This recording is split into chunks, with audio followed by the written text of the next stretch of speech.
Hello, dear Fox Valley Symphony family and friends. Quite the year that we are wrapping up right now, hasn't it been? I so hope that you and your loved ones have remained safe and healthy and continue to do so. But the reality is that many of us have been affected by this virus very directly.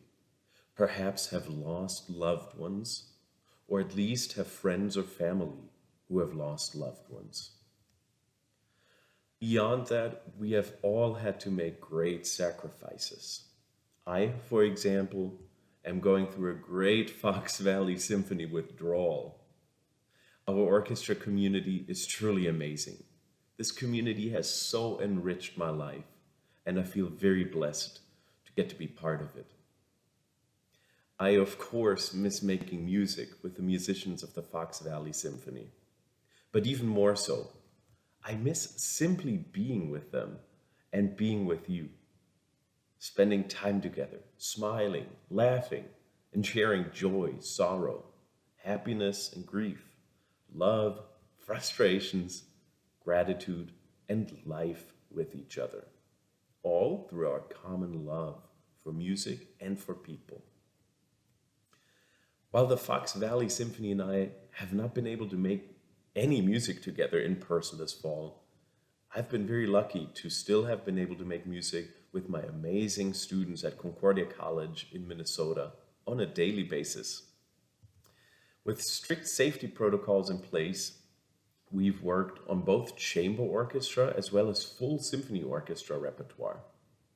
I'm not exaggerating when I say that I get to work with the most amazing students in the world.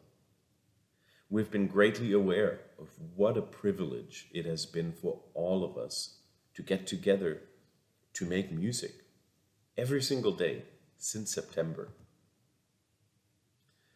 One of the pieces we recorded last month is Florence Price's Adoration.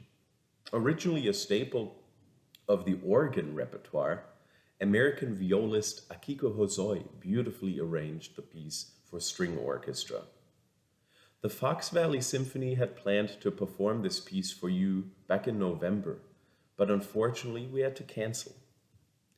Back then I had met up with my good friend, organist Andrew Steinberg, and we shot a video for you. He played the organ original, which I had intended to show you before the Fox Valley Symphony Orchestra would then perform the string orchestra version. My students in the Concordia Orchestra knew how sad I was to not be able to perform with my friends in the Fox Valley Symphony. So together we decided that we wanted to dedicate our performance of Florence Price's Adoration to the musicians of the Fox Valley Symphony and to all other musicians around the country and globe who are so longing to just get together again and celebrate their friendships through their music.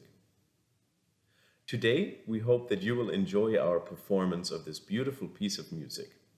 First, you will see the brief conversation with organist Andrew Steinberg, then his performance of Adoration on his organ at Trinity Lutheran in Moorhead, Minnesota, followed by my Concordia Orchestra's performance of the same piece.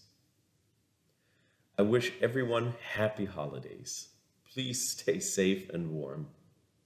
My only Christmas wish is for us all to be able to come together again very soon and rejoice in the beauty and magic of music.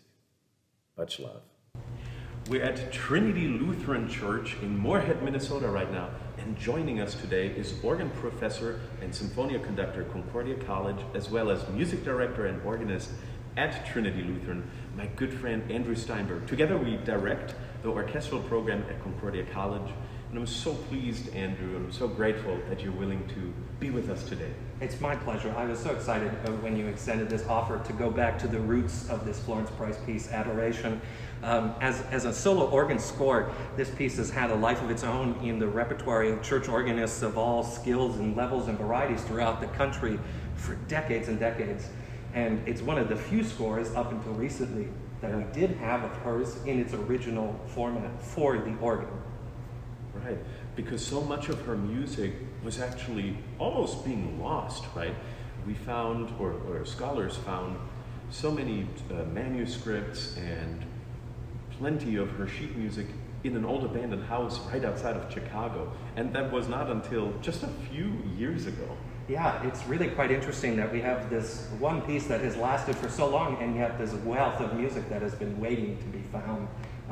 And I think this is just such a great experience to share this original work today in my performance on the organ, as well as the performance you all will get to enjoy as players and patrons in Fox Valley, hearing the Florence Price Adoration reimagined for the string orchestra. What can the audience expect? What do you love about Florence Price's Adoration? There is something quintessentially American in the sound. Her time around the turn of the century in the New England Conservatory studying the organ was a time of a lot of American sounds in organ writing, and she totally embraces that with the harmonic language and the lush romantic line in there that gets traded between trebles and basses, and just some unexpected chords that make you want to lean in and just feel like a warm blanket around you. Right, and for that exact reason, I think that this arrangement for string orchestra works so well. I know you're working on the same arrangement, right, with your orchestra as well. It just sits so good. Yes, it translates so well between the two, and for so long the organ and the symphonic orchestra have been partners in literature as also in sound. They are two of the loudest, most exciting concertizing things that you can hear, and so it makes natural sense to share this wonderfully lush organ piece with a bunch of string players who can add their own lushness that I, as one player, don't get the pleasure to do. So it's been so thrilling to have the baton in hand for this piece at times to really coax out an organ-like but string-rich sound from an orchestra. Thank you so much for being with us today, Andrew, and for sharing your and Florence Price's beautiful music with us. Thank you, and thank you.